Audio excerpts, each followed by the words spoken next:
Hello बच्चों, चलिए प्रश्न पढ़ते हैं। एक स्कूल के 400 छात्रों के सर्वेक्षण में 100 छात्र सेब का रस, 150 छात्र संतरे का रस तथा 75 छात्र सेब और संतरे दोनों का रस पीने वाले पाए गए। ज्ञात कीजिए कितने छात्र न तो सेब का रस और न संतरे का रस पीते हैं।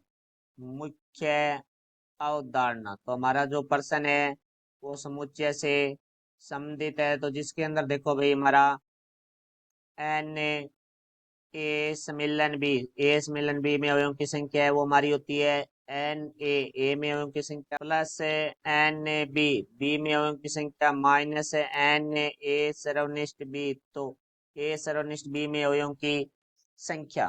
तो देखो यहाँ एक एन यू होता है, तो यू है वो हमारा सार्वत्रिक समुच्चय है। सार्वत्रिक समुच्चय में अवयवों की संख्या होती है। तो अब देखो, मैं जो प्रश्न में दिया गया उसके बारे में बात करते हैं। प्रश्न में एक स्कूल के 400 छात्रों, मतलब एनयू का जो मान है वो हमारे पास है 400, क्योंकि जो सार्वत्रिक समुच्चय है वो हमारा कुल छात्र हो गए।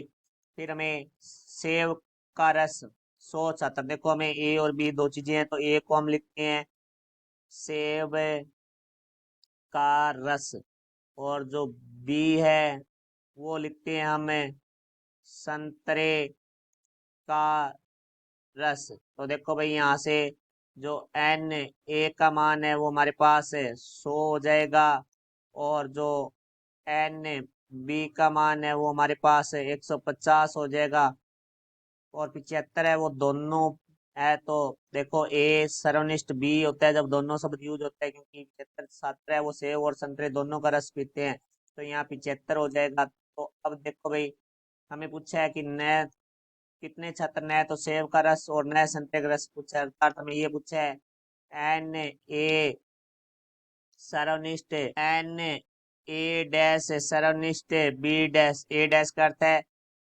हमारा सेब का रस न पीने वाले, और बी डैश का अर्थ है संतरे का रस न पीने वाले, और सब शब्द का प्रयोग हुआ है तो हमें यहाँ सर्वनिष्ठ लगेगा। तो देखो ये हमारा बराबर होगा एन ए सम्मिलन बी की डैश, ये हमारी डी मॉर्गन प्रमेय से।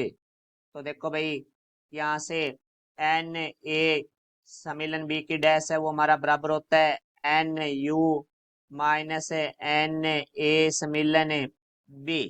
तो अब देखो, हमें सबसे पहले ए सम्मिलन बी निकालना होगा, तो इस सूत्र में हम मान रखेंगे सारे। तो यहाँ से देखो भाई, एन ए सम्मिलन बी बराबर है एन ए का मान है वो हमारे पास है 100 प्लस एन बी का मान है वो हमारे पास है 150 माइनस एन ए सर्वनिष्ठ बी का मान है हमारे पास है 75। तो यहाँ से देखो एन ए सम्मिलन बी बराबर आ जाएगा हमारे पास है 250 माइनस 75, तो इसको घटाएंगे तो हमारे पास आ जाएगा 175। तो अब देखो, हमें निकालना है एन ए डैश सर्वनिष्ठ बी डैश बराबर हमारा हो जाएगा N U minus N A सम्मिलन बी।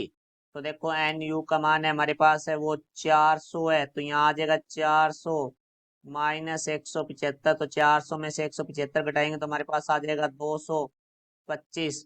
अब हम यहाँ लिखेंगे 225 छात्र ने तो सेब का रस और न संतरे का रस पीते हैं। ये हमारे प्रश्न का उत्तर हुआ। आशा करता हूँ समझाया होगा। धन्यवाद।